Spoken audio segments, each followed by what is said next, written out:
Welcome to the show, Jade. We are ecstatic to have you here today. Thank you so much for having me. I cannot wait to chat with you guys. So let's get started with some maybe easy questions before we jump into the Never list. How did you get started with your writing career? Oh, wow. So I've actually wanted to do this since I was like 8 years old. My teacher came in with like a blank hardback book and said we could write about whatever we wanted. I chose fantasy, of course, and since then it's always been I'm going to be an author when I grow up.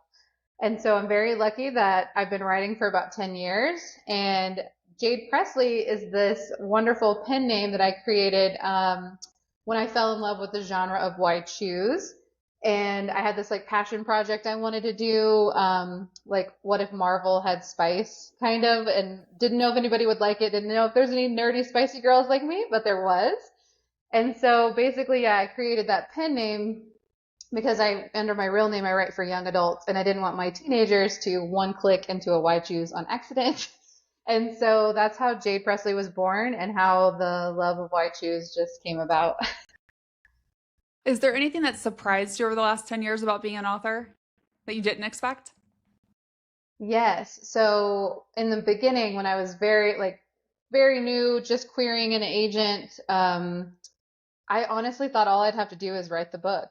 Like, I didn't think there would be so much business involved because I'm a creative and I'm not super good with the business side, or I wasn't. And then I had to do that sharp learning curve of like, no, there's actually a lot of business that goes into the book world, especially when you're a hybrid, when you do both traditional publishing and self-publishing. There's a lot you have to learn about marketing and analytics and ads and all these things that I had no clue I was going to have to get like a streets business degree.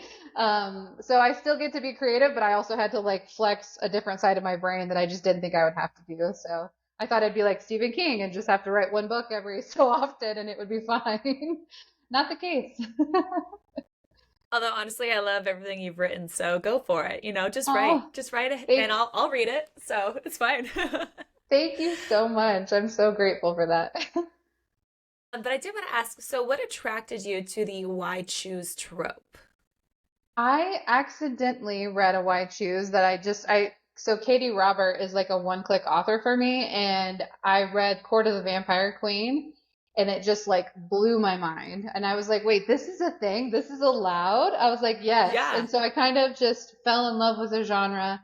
I read hers, I read Nikki St. Crow, who's amazing. And then I was like, again, I was doing a Marvel marathon, and I was like, man, you know what would be really fun? Is if you had like Loki and Thor and Iron Man and Captain America like all together at once. And so it kind of Oh my just God. like it just like exploded from there. And it's not fan fiction, but it was like the thought process that inspired her villains, which was my first self-published Jade Presley book. And so yeah, I just kind of like it just stemmed from there. And then I just had way too much fun with it. It was just like such a fun genre, and it was so freeing that I was like, I want to keep doing this. And so I did. Absolutely. Oh my gosh. I agree 100%. What do you think that this trope says about female empowerment?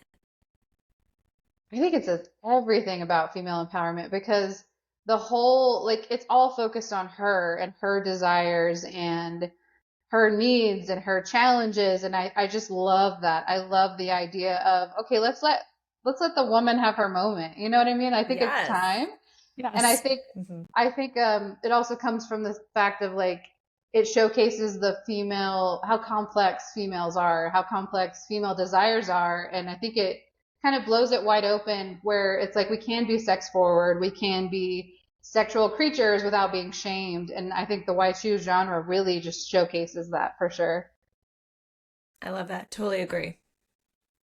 So, how would you describe the Never list in 10 words or less? Oh my gosh, 10 words or less. A spicy white shoes with four god princes who are ready to steal your heart. Is that? Ooh, I like I think that. that I might be love it. that might be a little over, but I think that's close. We'll count I it. think I think it works. Oh my Thanks. gosh.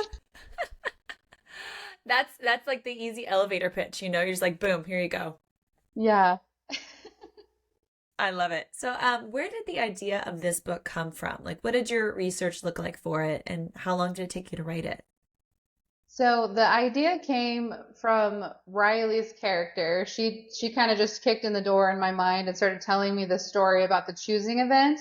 And she very vividly painted that scene in the beginning of the book where there was like the all the wealth was around her and she had no business being there and she didn't want to be there really. And she was super mad about it. And so her character came to me at the perfect time. I was just finishing up a project, as it is. It's always right when I'm at the end of a project, a new character will come in. And my publisher was talking about what we were going to do next, and if I had anything ready to go. And they really wanted something spicy, and I was like, well, actually, I do have this character who's talking to me about this very royal event, and there's four princes, and they were like, okay, go run with it. They just took the pitch and said go with it. So I was really excited. And then the research, she came to me and she said it was a very royal. So I started researching monarchies throughout history and just really submersing myself into that, like the nuances, the rules, the laws, the classes. And so I did research for several weeks, then I did character sketches for several weeks, and the actual writing took me about 3 months. So from start to Wow. finish. And then there was like edits. Oh yeah. As it goes in traditional Yeah. publishing, but which always was super fun too. So Writing is the easy part. It's the editing and the process afterwards that takes so long. absolutely, totally Yeah, and the needed waiting. though. Well, And and then the waiting waiting. for it to come out, right? So I think Yes, that's the yeah. other thing, especially when you're like super ready. Don't know if many people realize the time between like when you're done and when we actually get the book on shelves is longer than people think oftentimes. It was so long. I mean, I finished the first draft in 2022. And so it's been, and all I've wanted to do is talk about it and talk about these characters, and I haven't been able to. And so finally, now that it's out, it's like, oh, okay, we can talk about it, and it's so much more fun now. Yeah, yeah. So what was the easiest part of the book to write? This is gonna sound so bad. These sex scenes are always my favorite. Yeah. That Yes, sounds ours so too. bad. Yes. Ours are so I don't know fun. why.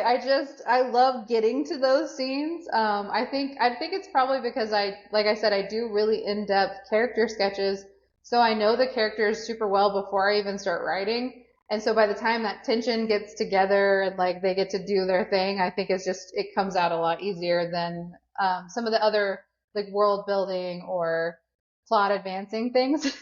So Yeah. those were the easiest and most fun too. Fun. What Yeah. was the hardest?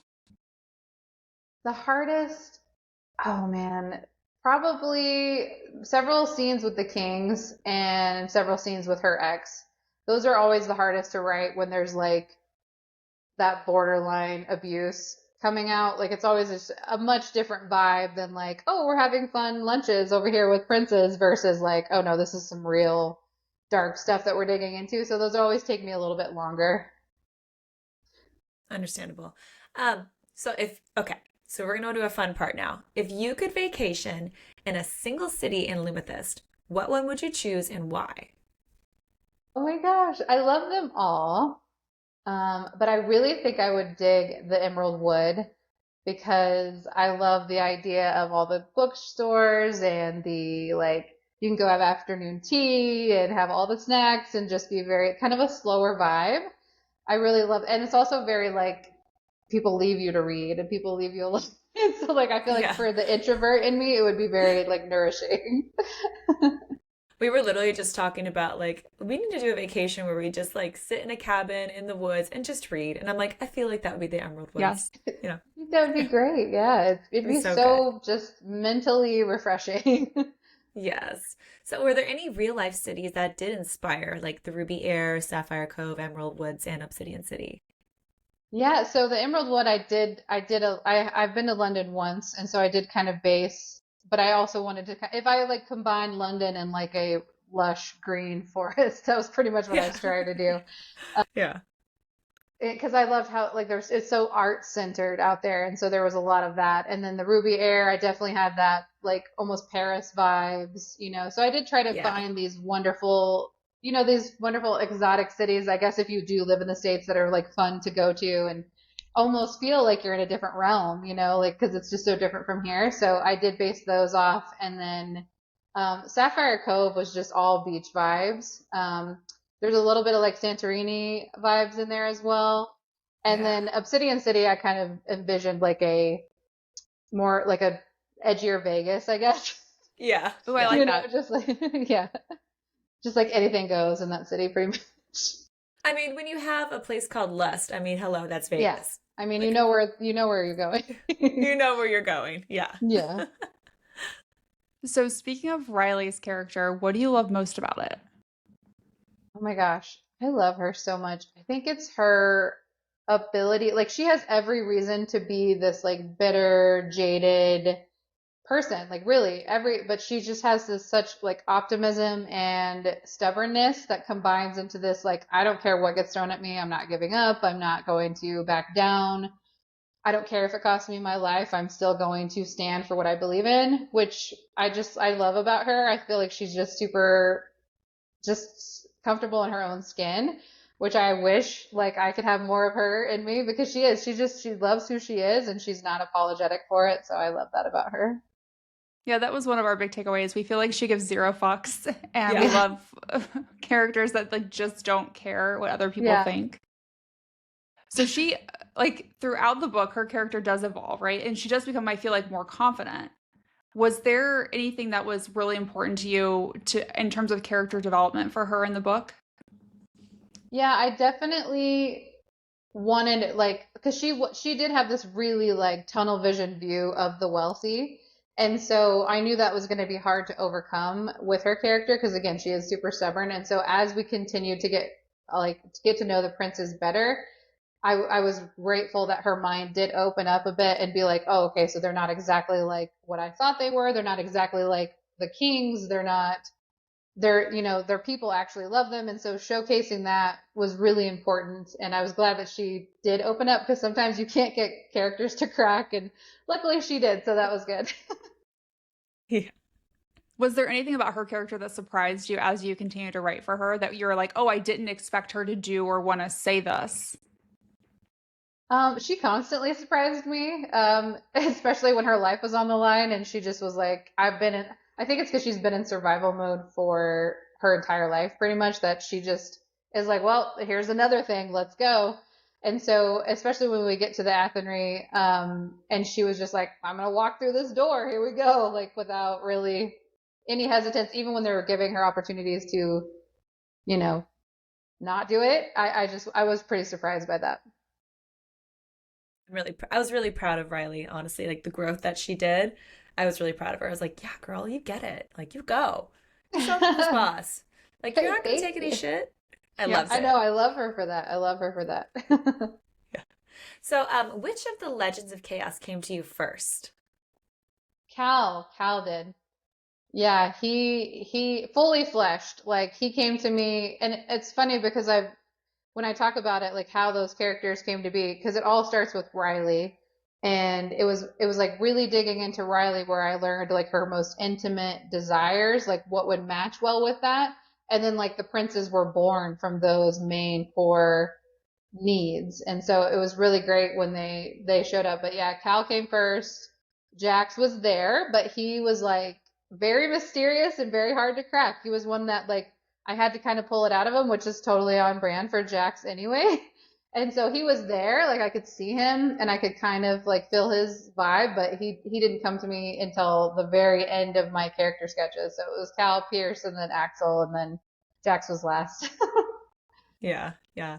So he was probably just like the hardest one to write in general because of He that. was. Yeah, he really was. Because he just wasn't talking as much as the other characters, which sounds crazy, but it's true. Finally, he's talking to me a lot more in book two, which I'm really excited about.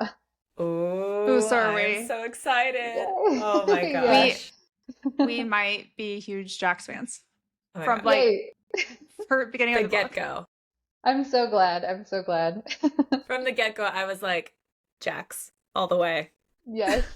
I do love him. He just gives me a hard time most of the time. Yeah, yeah. Okay. So enthusiastic consent's like a key part of the book, right? Starting with the invitation, it's reinforced by like the four princes. I feel like they're always about saying like it's what you want with who you want when you want. So why did you choose the word enthusiastic? Because I feel like that's very intentional when you talk about consent. Yeah, it is very intentional because I don't know why it even has to be intentional, honestly, like why it has to be on the page so much, but it does, unfortunately, in our world. And to me, I've always operated under the if it's not a hell yes, it's a hell no. And with the why choose genre, especially when you have so many things happening, and especially when you have like a contract up front, I wanted to make sure that there it was still a safe space and that because I feel like when you feel safe, you can absolutely get into your most intimate self. You know, like you're if you know you're safe and you know that everything is going to happen consensually, you can really get into it a lot more. And I think that's something that was just incredibly important. I didn't want anything to feel forced or have any weird toxic power dynamics. I just wanted it to be able to like this ultimate fantasy that you could slip into.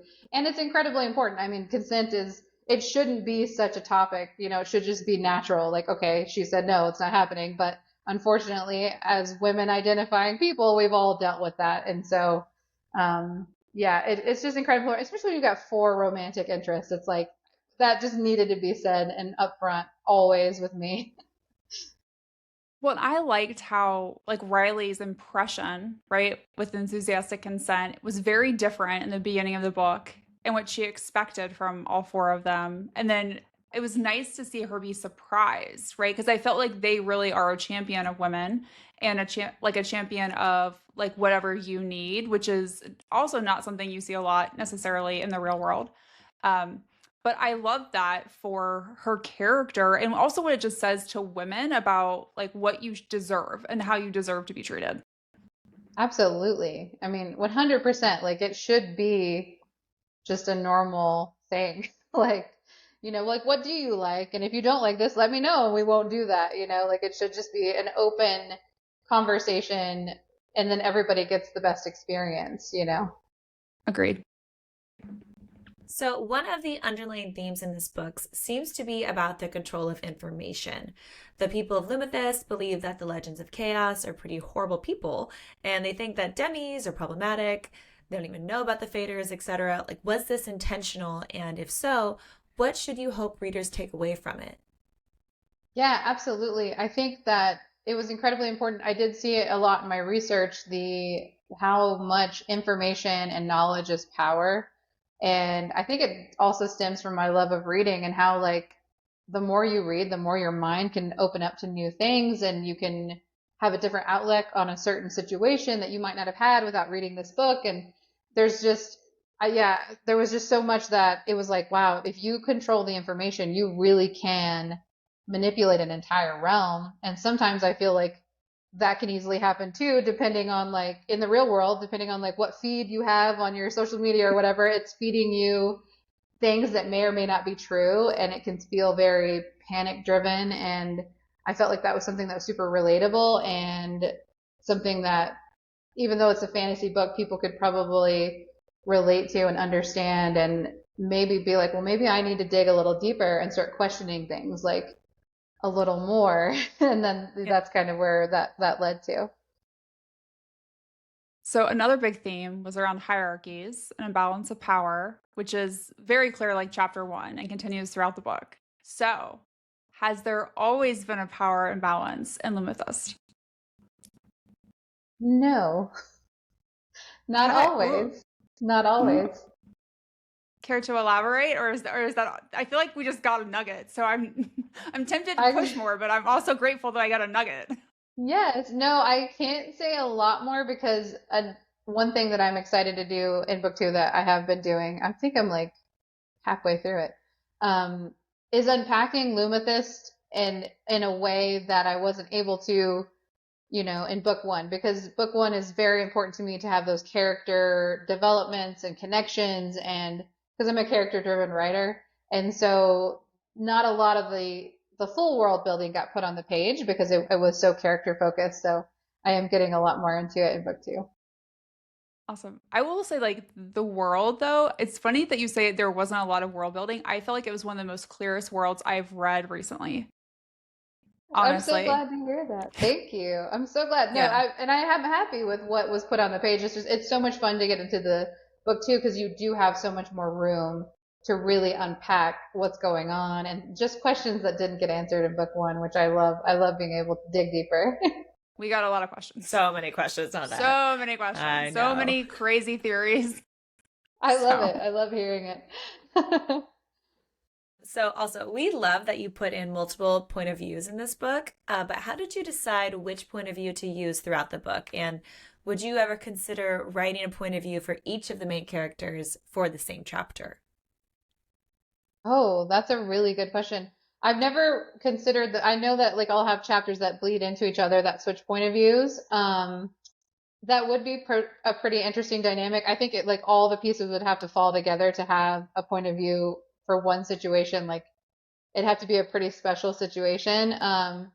But yeah, it's funny. The POVs are like who's talking to me loudest at that moment, and like which one, which one is like, no, I have more to lose. You need to be in my mind when we tell this side of the story.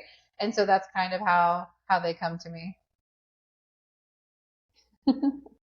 well, for everyone, I'm gonna add a follow-up question, but we are gonna start talking about things that are spoiler related. So if you do not want to hear this, this is your cue to peace out. Um, so related to that, the one chapter that I would have loved to see in everyone's point of view is at the very end of the book. Which one? Basically, basically, well, I was gonna say it's probably multiple chapters now that I think about it. I I'm mean, like, no, Yeah. basically, for me, I'm like the final the foursome is what I want everybody's point of view on. I'm yeah, like, I yes, want to know also what that everyone. one. I'm like, what is Jax thinking when he's on the couch and he's watching? I'm like, I want to know. That would be fun. I should do that for like bonus content. That actually would be a really fun one to do. That would be really Please, cool. please, Yeah. and We would thank need you. 5 points of view, Megan. Don't get it wrong. 5. Fine, sorry, fine. Right, right. But no, like after basically when Riley they think she's dead and like right and we get Jax's point of view where he feels like that break. I would have loved to have seen it's all through him. And I think I have thoughts on why I think that is, which may be wrong, and he just could have been yelling at you the loudest when it happened when you Yeah. were writing it. He was pretty mad. Yeah. But it would have been cool to also like I'm like I wonder like how did Axel feel? Did he feel like the same like internal destruction that I felt like with Jax? Like what was Cal? Because Cal I feel like is very like emotionally connected to her, right? And then Pierce, I'm just like that man Is he is just like emotionally distraught and like mentally right. like gone? Like, yeah. Yeah. So that was like one thing I would have loved to seen there. I also like things that emotionally destroy me, to be honest. So I kind of like Yeah. wanted to be emotionally destroyed like 4 times. It would be like one after the other. It'd be like dominoes, and it may have been because my heart couldn't take it.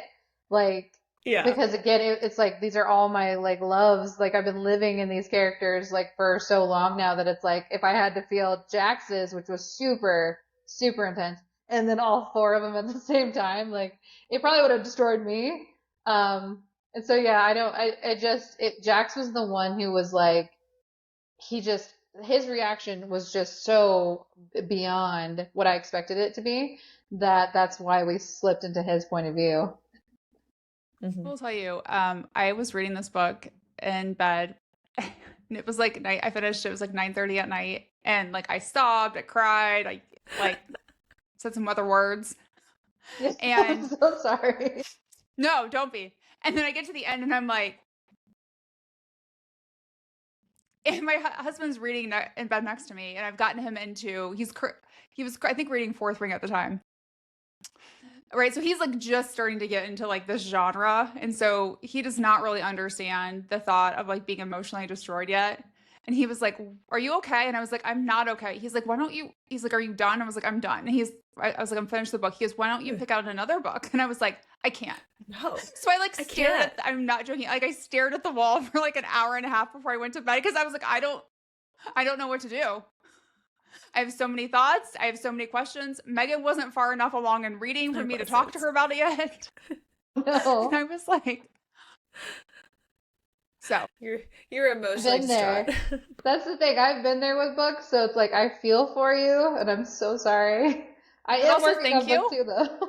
No, but that's what I love. I love the stories that where you're like, you feel like emotionally destroyed or like your soul soothed, and you have such a strong connection to these people who are not real that you can't Yes. stop thinking about. Like that's why like this book is one of our top 3 reads of the entire year Yeah, because love it. it seriously is like epic.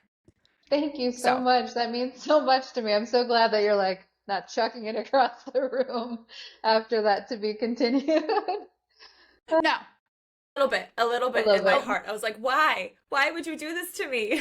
I know. I'm so But then sorry. I just go back to my favorite chapters and reread those, and I'm like, okay, I forgive you. That's good. Thank you.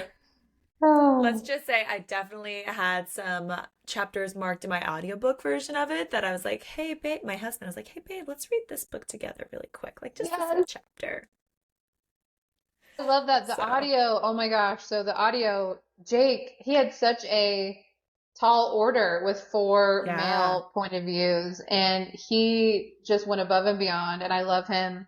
And I couldn't, like, I was like this when I was hearing it because it's different when Oh, I'm like yeah. at the keyboard and I'm editing or writing it. It's, I don't know, there's something different where like I can almost disconnect and I'm just in it. Whereas like I'm hearing it and it's like, oh my gosh, this is really spicy. And so yeah, Yeah. I got so lucky with both narrators. I feel like they did such a fantastic job and I feel so lucky.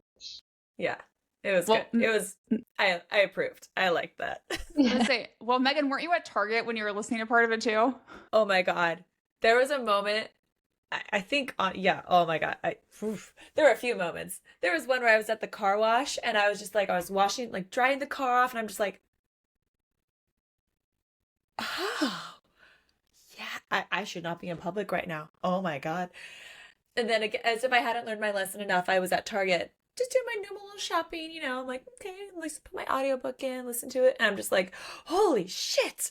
I was like, what? What is he doing? What? And I was like, and I could not look anyone in the eye as I was walking. And I was just like, Right? I was like, I No, might I need to go buy new underwear right now. I might need to go buy new underwear. I'm just like, oh shit. Fuck.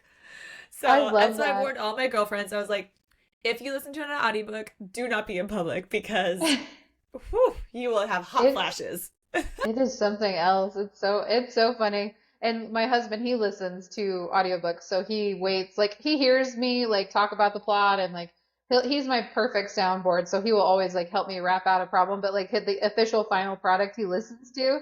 And it's so great because this one he's listening to it and then we actually got to meet up with Jake and meet him. So it was like this wonderful like immersive experience. And Jake is the nicest, sweetest person ever. And so he got to meet him and it was just so funny because he's actually listening to it at the same time and it was wonderful. Oh, I love that. Yeah. So, next question may not be spoilery. We'll see. Is there any significance to Riley's choosing Penn being number 13?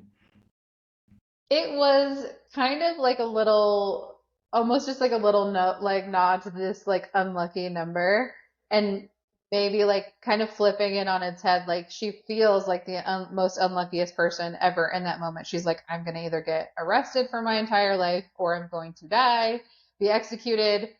All of these things are going through her mind when she gets chosen. And then as she gets deeper, it's like, oh, maybe this wasn't such an unlucky situation. Maybe it was more, maybe there's way more to it. So it's kind of like flipping that kind of stigma around that number. My Are you a immediate thought Taylor was, Swift fan? that's Yeah. what my thought was. I was like, is this an Easter egg? Does she like Taylor Swift? I do like Taylor Swift. I don't feel like I have like the title because I'm not clever enough to figure out all these like awesome puzzles that she has. I watch all of it and I'm like, wow, how do people figure this out? So I do love her music. I absolutely listen to her while I write and everything like that. But I don't think I can call myself like the Dr. Swifties that like know all the cool stuff. I wish I could, but I never could figure it out. But I like to watch it for sure. It's like I think she's trained like a couple of generations now of us to like look for Easter eggs because I feel like when I was reading your book, like everything I was like, oh, what is this intentional? Like, what is this something? And sometimes, later I'm like, oh, that was nothing. I was just being I Yes, was being a Swifty. little too crazy. I'm being like, I put my Swifty hat on and I assumed ridiculous. I'm like, what was in italics? Was that, should I write that down? But you Hmm. know what? Maybe Taylor will read the book and then she'll get inspired for another song and we'll get a whole song about Riley and the four boys and we're like, Oh my gosh, that would be a dream That come true. okay, I'm same. putting it in the universe. I'm putting it in the Thank We're you. universe. manifesting. I Let's do love it. that. I love that because yeah, no, I love she is one of the most epic storytellers ever. And so it would be amazing for sure if that ever happened. I'd say you are also a very epic storyteller. Yes, Thank you very much so so. much. Thank you. But I do have some other questions. So Yes. we have very few details about the previous potentials. What can you tell us about them? Like, did anything happen to them that kind of like changed how the princes approach Riley as a potential? So, yes, What can you tell and us? I'm trying to think of what I can tell you because I can say that I actually just finished a chapter in book two with a previous potential. And so they do pop up, and you learn a lot more about them for sure, and it does play a part in the book too. Are they Okay. all Yes. still alive? Yes. Yes. So they're still Are around. are they all Interesting. still on Lumathyst? Yes. They are still, all of them are still in Lumathyst right now. Okay. Hmm. See, now I'm like, Hmm. okay. But you can't tell Yes. us. I can't. I'm so sorry. That's Well, okay. That's how about okay. this The one? anticipation makes it stronger. Were the princes the same people or their character qualities? Are those how they treat Riley? Is that how they treated every other potential?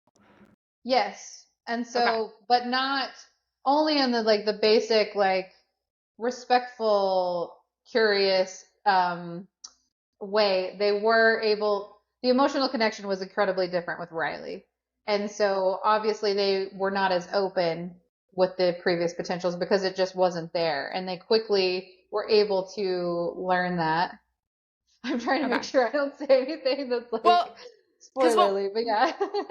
Yeah. one of the questions that Megan and I had as we were reading was, as they've had previous potentials, did they learn things from those experiences that caused them to treat Riley differently? Like in terms of like how thoughtful they were with her, how respectful they were. Because we've seen them have these four fathers who are not always, well, at least Badal is not the most respectful man. He's such a dick. Oh, That's we yeah. number King one asshole. asshole. Number one Yeah, King asshole. number asshole is what one. Yeah. we called him. Hmm. Yes, Um, he is. Which like you love to so hate. So Yeah. yes, but it's he's okay. perfect at it. Like that's the other thing. We hate him, but we also love to hate him because he is like the Yeah. perfect villain in the book. Yeah. Thank you. He really And yeah, is. and to your question, not really. So they have their mothers have played a huge role in how they view women, which comes out a little bit more in book two. But so they always have had these qualities where they're going to be respectful, they're going to be consensual, they're going to make sure that that is on the forefront of just any interaction with a woman that could be a potential. But definitely like Jax was still Jax, he's still kind of jerky. He's still like, nah, I'm not really into this, and like I'm so pissed that I have to do it. And Pierce was definitely like, withdrawn and like I'm not going to open up to you until I can trust you. And so it really did fall a lot on Cal and Axel because of their playful nature and Cal's, just hopeless romantic, So it did really fall on them a lot to try to even facilitate any kind of connection with the previous potentials. So yeah, they already had that instilled in them. I think maybe what they might like Jax might have gotten more jaded from each experience, so that might be like one of his situations why he was so just standoffish to Riley beyond the lying thing. But yeah, Cal held on to his hope, even though like he keep getting his heart broken because it's just not the one, not the one, not the one. But no, they've always been because of how who their mothers were. They've always been really respectful towards women in that way versus their fathers for sure. So on the flip side, we have their fathers. We learn a lot, I feel like, about Badal. We learn a little bit about Brooks and Julian. Feel like we learn the least about Lucas. Yeah. What can you tell us about each of the kings? There's going to be a lot more interaction in book two. Okay. With But all for four of now, them? yeah. Okay. Yeah, they're going to be on the page more. There's a lot more going on, and it's all tied up. Let's see, what can I tell you? Well, Badel is definitely number one asshole, like you said. He very much came on the page like that, and it definitely, I don't know, man. His and Jax's story makes my heart break. It's just like I think it's that relationship is definitely indicative to how Jax kind of views the world and himself, unfortunately. And then yeah, they kind of you can kind of see the correlations in the Kings to their sons. And Lucas was definitely not on the page a lot for a reason. Okay. So, but I can't Should tell you that we, reason. you can't tell me why. Should we think of them as a collective group, or do they operate more independently from one another? I think that sometimes they have to be a collective group for reasons, but they do operate independently. And I think you can see that a little bit with Julian. I think you can Yeah. see a little bit with Cal's father because there's little tiny instances where you can see he's not fully like clung to Badel's ideals. What can you tell us about the Never List missions that people are sent on? Yeah, I really loved that. I came across a bunch of lists in my research with the English monarchy, and they would have lists for everything. They would have lists for like important people's birthdays or class statuses that were changing, or like who had the most crops that year. They just had lists for like literally everything, and that's kind of where it came about was like, oh, what if they had a never list where like you could never ascend to a higher class, you could never own certain property, you could never do all these things. And so that's kind of where it got inspired from. And it really fit with Riley's story. She was already telling me about being a lower class and having certain things illegal to her that just are like natural for other people, including her friends. And so these Neverlist missions, it definitely is a very manipulative way of Mhm. controlling the lower classes or anybody who would challenge the royal authority of the kings and what the laws that they've laid down. And so it's very easy for the kings to be like, okay, well, you're going to go on a Neverlist mission, and they send them off, sometimes to Erithmore, which is like the enemy realm, and they never hear from them again. And so it's definitely a terrifying threat to have in their back pocket. And it is something that would happen back in the day in history with royal monarchies. Sometimes they would send lower class people, across the ocean if they committed some crime that, they thought they did, and so I found that really fascinating and terrifying. So that's how it got in there. Okay. So I'm in full disclosure, I'm about to go to Crazy Town, so just bear with me. But Okay. I love Stephanie's theories. She has the I best love it. theories. I love hearing okay. it. So this one might be really crazy. So the because I've talked to Megan about this like multiple times. So the morning after Riley is chosen, Mirren gives her a monthly anti-fertility tonic to drink. And it happens again before her time with Axel. However, she does not take it before her time with Pierce or Jax. Was that intentionally not mentioned in the book? Or was it just left out due to like editing? It was just left out. I promise. Like I Okay. can't. There was no intention of having an heir right now. Poor Riley does Okay. not need that on her plate. She doesn't need it on her plate right now. I cannot Okay. say anything about the next books, but no, that was just an editing thing. Like it just didn't get in there. It was just assumed that she kept taking it Assumed. That's because, what yeah. that's what I thought. But then at one point the goddesses say in her condition, and I was like, See, what's but I going was on like, here? I think in your condition, they just mean dead. She's like, no, I think she might be pregnant. I'm like, What if it's something wrong? Yeah. Well, Yeah. this is what Taylor Swift has done to me, because now Yeah, I right. literally am like, oh, I went back in the book and I'm like, I swear it only happened 2 times. Why No, was and it I love, intentionally mentioned twice? I'm so sorry. I love hearing that, but no, I can't do that to Riley right now. Like, she does not need one No, more thing. Oh my No. gosh, she I does couldn't not. imagine forcing an error on her right now. Can't Also, say no to the future, but Not right now. Well, and I also couldn't imagine the four guys with everything going on that like their level of protectiveness would be like intense crazy. I don't feel Yeah. like that would be good for any of the five of them right now. Yeah. Right. Exactly. Yeah, for sure. It's already going to be hard enough with what they're facing. So, And now I'm curious, like, who ends up being the father of someone? right. Like how, yeah, how would you know? Or is there just like a super sperm that just like combines all This is of the them other thing that together? Megan and I have talked about. I love that. So, well, my previous series, the Shatter Isle series, that is complete in the end. Spoiler alert, turn away if you haven't read it.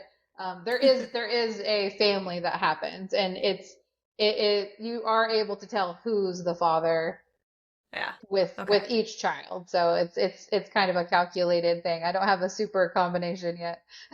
Yeah. So Would she try and have like an heir for each side? I think she would. I think she would. I think that's something about the group, relationship. And I think it would be an open discussion. Like maybe one of them doesn't want to father a child. So it's like, I think it would have to be a very, again, a consensual group elected decision. Definitely not there yet though. Okay. Like one or two of them gets to be like a fun uncle kind of a vibe versus Right, another one who exactly. wants to be like a loving. I could imagine who that might be. But Yeah. okay. Okay. So, and in regards to the Athenry, is there a process of the Athenry documented anywhere in Lumathyst? Like, how do we know that what Riley and the princes are told happens is what the goddesses intended? Can you tell me Um, anything? it's documented. Okay. It's documented. Available for others to see, or is it, or Only for Riley the and the king. princes Yeah. only have heard word of mouth of what was told to them? They have only heard word of mouth as of right now. Okay. Okay. We have theories on that too. Okay. Yeah, we have Yes. so many theories. We're like, why are there 5 vials? Was it truly for other potentials? Or I know Or now we're getting into my crazy theories. Or was the whole point of them to drink all 5 so that they were like unified in like a death and like resurrection altogether kind of a thing? Yeah. I Oh, have she no can't tell us idea. anything. I'm like, She's I like, don't know. I'm like, let's just Let's I look don't at the know. book. what are you talking about again? Like, is this me? No. I can't tell you. I'm Blink so once sorry. if we're on the I right track. I love the way I do. I love that you are critically analyzing it because it is a moment that I want critically analyzed. But Yeah. I can't tell you the answer yet. Okay. That's okay. It's still exciting to It is ponder. exciting to ponder. Thank you. You I did do love not the way tell you us think. that we were crazy. Oh, So that, she didn't say No, no. I didn't say so you're crazy. I would never There say was that. not there was not an enthusiastic hell no. So, that's True. true. okay. That is true. Okay. So you may not be able to tell us this one yet or not I know. either, but can we assume that Riley has the fully unlocked powers of each prince at the end of the book? I think you could assume that. Okay. I think that's pretty like I think that's assumable, especially with the end and what happened. Okay. Yes. Okay. Does Okay. that mean that she has completed the official mate process and become immortal too? Maybe. Maybe, maybe not. Okay. Maybe. Okay. Okay. Maybe. Okay. All right. Maybe. We'll take That's maybe. we'll take a maybe.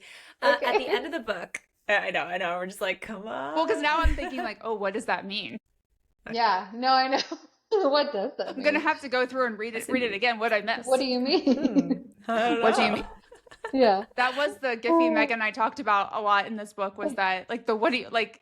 I love that What do you one. mean? What do you mean? Yeah. Like, what do you What do mean? you What's mean? going on? What's Yeah. happening? I don't know. I But at love the end of the that. book, so I want to get into Aaron a little bit. So at the Yes. end of the book, it feels like we know Aaron's character, even though like we never really see her point of view and we barely see her in the book. Were you hoping that readers would have an impression of who she is already by the end of this book? I think we have the version that Riley knows, and that Riley and also Ivy and Lacey, what they know and have told us about Aaron. And so I think we have that in our mind. And then clearly for Riley, there's this whole other layer that we obviously don't know. And I think that was a really hard blow for Riley in the end. Um, but yeah, we have this idea through the friends, through Riley, but there's this whole side that we clearly don't know. Are we going to get a point of view from Aaron in the second book? I don't know about the second book. I definitely Does so that mean there might be a third? I plot out my books, and so I have a vision for book three because we have three planned, Okay. and so that's yep, Okay. gonna go there. There was one point when Meg and I were talking about it where I was like, well, Aaron would never do that. And I'm like, I mean, I don't know Aaron, and Aaron's never spoke to us in the book, but like Aaron would never do that. Right. So I do And feel yeah. I feel like I know her even though or I know her through Riley's eyes, who I think is an Yeah. unreliable narrator. When it See, comes but to I'm Aaron. like, I trust no one. I Well, trust no one. I'm like, no, like that is Erin. She did do this. Like she is deceiving us. Yes. Yeah, we get to learn more about Aaron as well through Riley in book two as it like in addition to that. So there are more layers getting peeled back for sure with Okay. Aaron. And I know a lot of people are mad at her, which is understandable. I'm intrigued by her. I'm not mad at her. I'm intrigued by her because we have a theory on why we think she did what she did. So, which is like we think we'll just say it because Just people, say if you're listening at this point, you've done it. We it. believe that she is on a neverless mission, and there are neverless missions that the king sends you on to be faders, because for a variety of reasons, especially because Turner, when he comes back into Lust, he has like one of those magic blasters, which are from the faders. There's also a point the day after the choosing where Badal is like yelling at his head guard about like not having something handled. And so we think like the kings are behind well, at least Badal is behind the faders, and that some of the Neverless missions are putting people on there. And so she was captured at the last choosing, and she's being forced to do this. That's So, an interesting theory. Very like I interesting. said, Interesting theory. I cannot say anything about that. But it's very cannot, interesting. I cannot We like confirm or deny. we like to think, it's the common theme of like you have to have a common enemy to keep people yes, in line and keep the power. And so it's like the faders are clearly like the common enemy that they're taught to believe to fear. But are the kings really the ones behind it all? And is the Neverless mission, like you said, like part of that structure to like keep the facade going to keep power in line? yeah, we'll find out. Very Well, let's talk. interesting. Fun theories. Not being able to like talk about it, it's like hard. I But know. I can only can't, imagine. yeah, I can't talk about After book it. two, we'll talk about it again and we'll be like, ah, Yes, right, Yes. exactly. That'll be that'll be fun. good. Yeah. There are so many spicy chapters that are jaw dropping, which I Oh, love. girl, So hot. thank you. Oh, thank you. Uh, I mean, Megan missed uh, herself, but she brought like an actual spritz bottle and I missed still herself have while it. we recorded the episode. Not gonna lie, I use it for my dogs when they're misbehaving, and my husband had to use it on me. I was like, oh my I God, love this that. scene. And he's like, babe, Oh calm my down. God. And I'm like, oh wait, do it again. So I love that so much. That makes me so happy. I loved it. I told people, I'm like, this will save your marriage or will impregnate you. One of the two. Like, I love that. That's great. or you'll just enjoy it, Yeah, right. that's always the goal for sure, is to not overwhelm but excite. So, Oh, Well, and I it's think the thing exciting. that we liked about it the most is it was super spicy, which we love, but also like incredibly authentic to like where Yes. each character was in the book. Because sometimes I feel like when you get a really spicy book, it can like the spice is great, but it doesn't necessarily feel like it's at the right moment or the right thing that the characters would do. So, how do you determine like when is the right time to add spice to the book? Who in a White Shoes, who's going to be involved, what they're going to do, so it feels like this natural evolution? That's a really good question, and it really depends on the characters and where they're at in their connection. And so for like the Cal was the safest, best first choice for Riley. I like it had to be him because I think he was just the one that was going to like really create her into this experience that she was like terrified of. And so I think Cal, it was a very intentional choice to be the first, solo time. And then him going with her to Axel's realm city, it was definitely intentional there because it's like she needed that safety net almost. And I think that's also for the readers too, especially readers who might not read White Shoes or Super Spicy. I think there was a definite intention of like, okay, we're going to take our safe space with us and then we're going to take it to the next level and take it to the next level. And okay, you're halfway through the book, so you're pretty comfortable now. Here we go. Let's go a little further. And so I think we kind of built it like that, but really it did depend on the characters. Like again, Pierce, especially with them, like they needed to develop this very intense emotional connection before they ever got intimate. Even with like the teasing banter that they had before, it was incredibly important to Pierce, especially because, he can accidentally slip into her mind sometimes, and so like he needs to know that he can trust her before he can open himself up to her. So that was also a whole different dynamic, whereas like Cal and Riley were in the bathroom having a great time. And so it really just Great depended on time. the characters and like who they were, what their comfort levels were. And then as for when it was appropriate, it really came to like after they had reached that level of trust. So that's kind of how we set it up.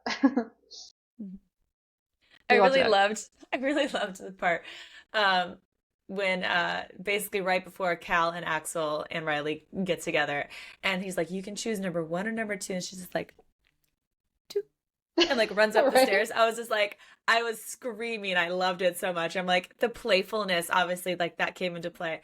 But I was just like, I just loved that side of her, of how she was just like, I'm gonna kind of just play a game with you and like be fun and like young and just like enthusiastic about everything. And I was just like, this is so great. It was just like, See?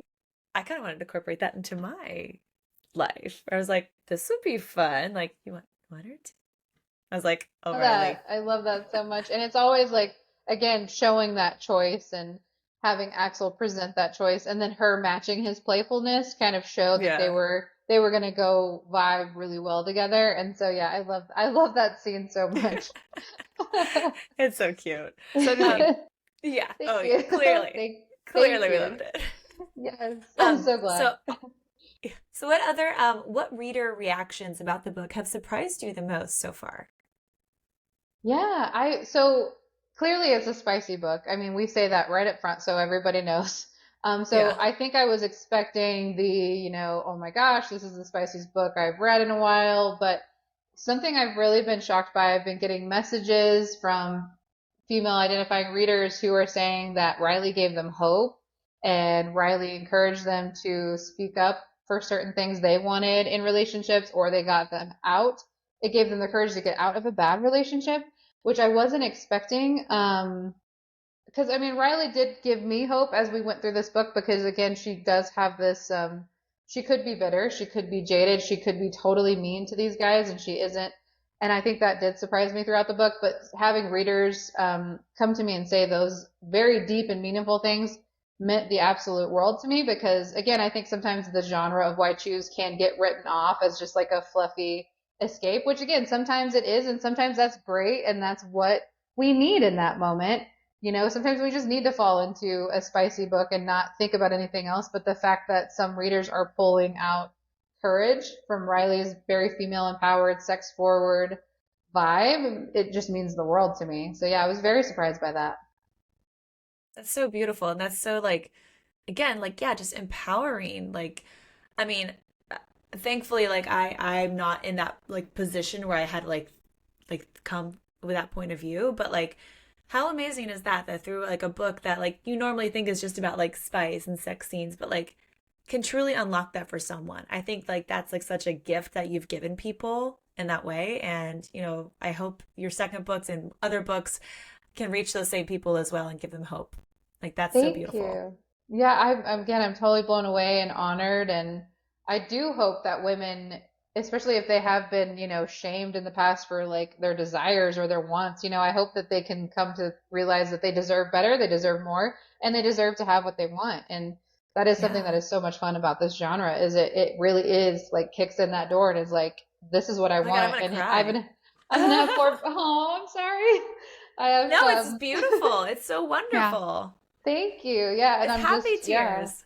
Thank you. Oh, thank you so much. I would hug you if I could. I'm so, Oh, here we go. yes. I'll meet you in Florida and we'll just hug it out. Yes. Oh, I would love that. I would love to meet you Oh my guys God. someday at an event. That'd be so much fun. That'd be so fun. Yes. Oh my God. I need a moment. I'm sorry. It's the So opposite of spritzing. you do fan yourself a lot too. We do fan ourselves a lot. I know. Oh, I do I that do. too, yeah. What is your favorite line or passage from the book and why? Oh my gosh. I have so many. I have so many. I think one of my favorites from Riley is it's easy to laugh at in the face of death when you have nothing to lose. I really love that because it really does just fit her to a T because she's like, what are they going to do to me? They're going to kill me. Like I've already been through so much. Like they've taken my Right, yeah. parents, but my sister's gone. I have no idea where she's at.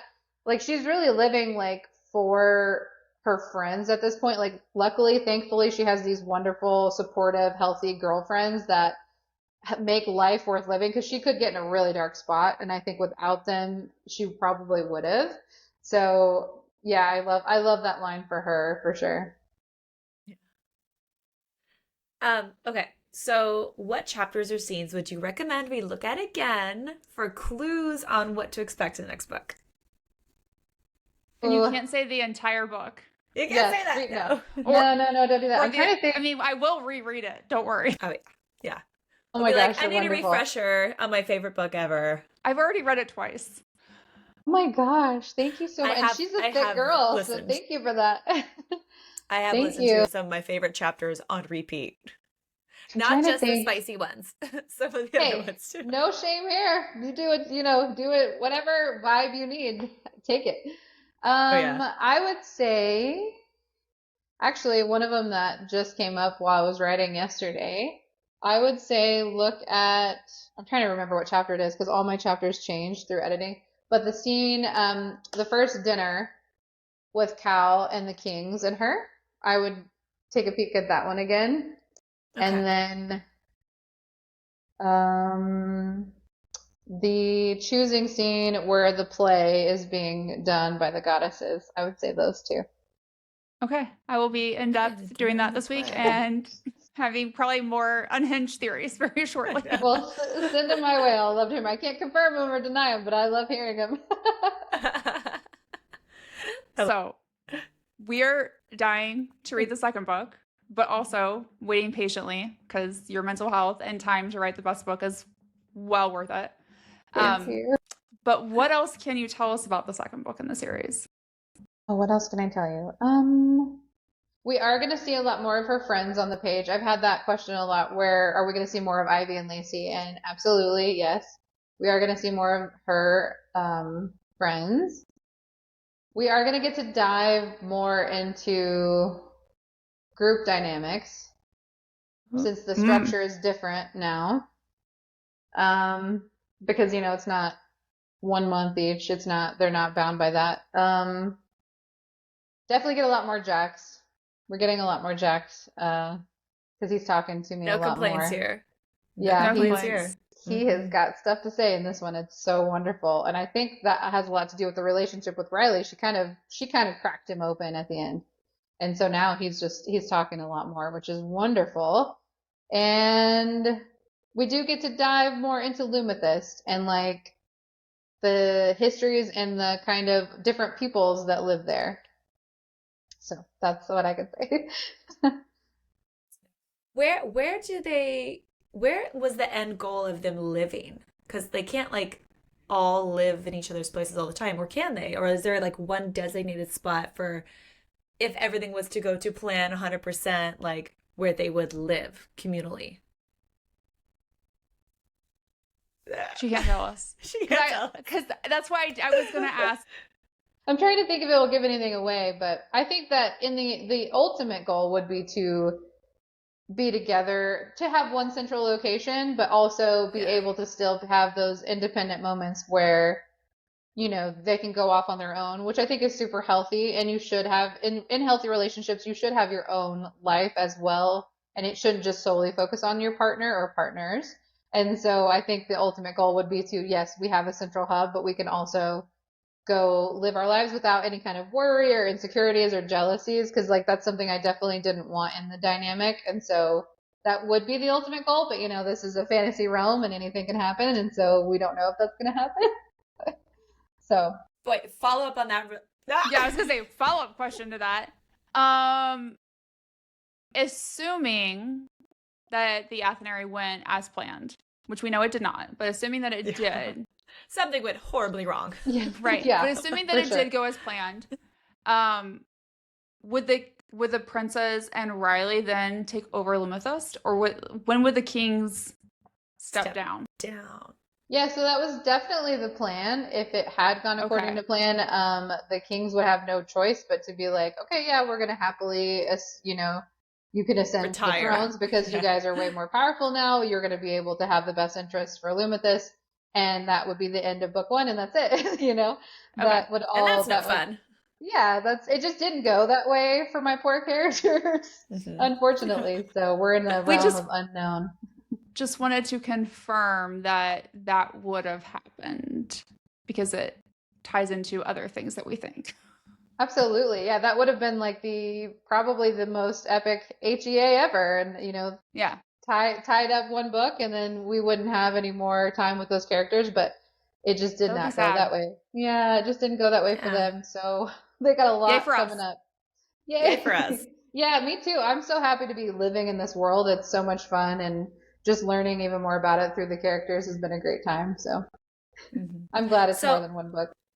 yeah. So if Riley were to have her own like realm, what do you think it would look like?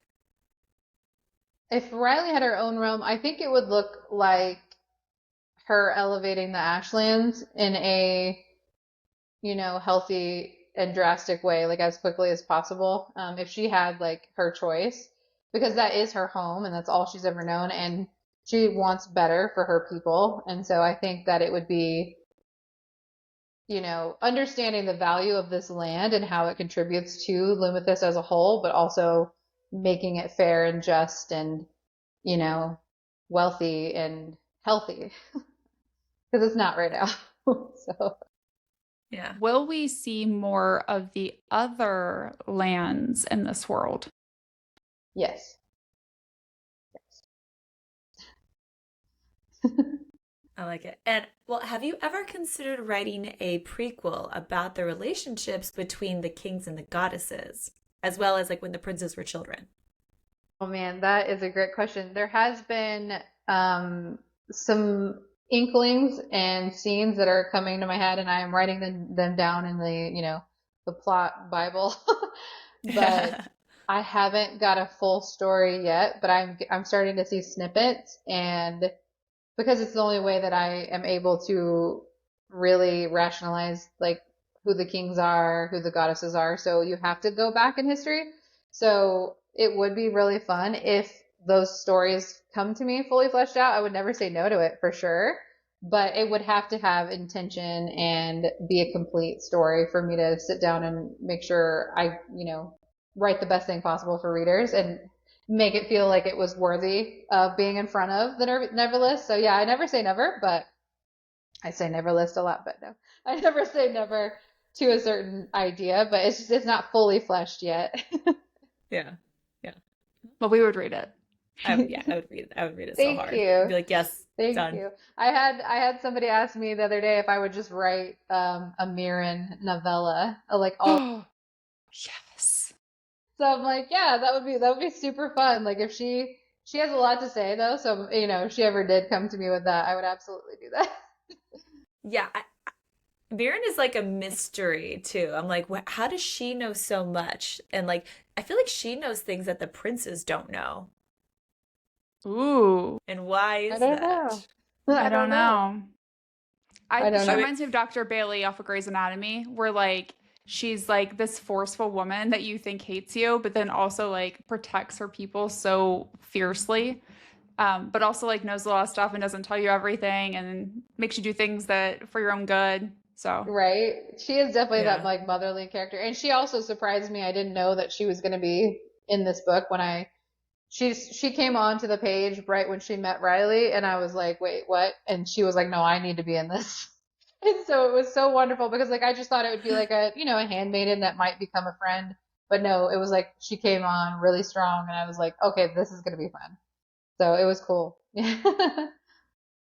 well, thank you so much for chatting with us today. It was been absolutely wonderful. And thank you for writing such a wonderful book. Thank you so much. I'm so grateful to be here and chat with you guys, and I'd love to come back after book two and talk Yes, some more. please. Please, yes. Oh my So gosh, I thank love it so you. much. Thanks for listening to Late Night Reads. Don't forget to follow us on Instagram, TikTok, and Facebook at Late Night Reads Podcast. And check out latenightreads.com for even more information about all the books we're reading. If you loved today's episode, make sure to subscribe, rate, and review our podcast. And share the show with your fellow book lovers.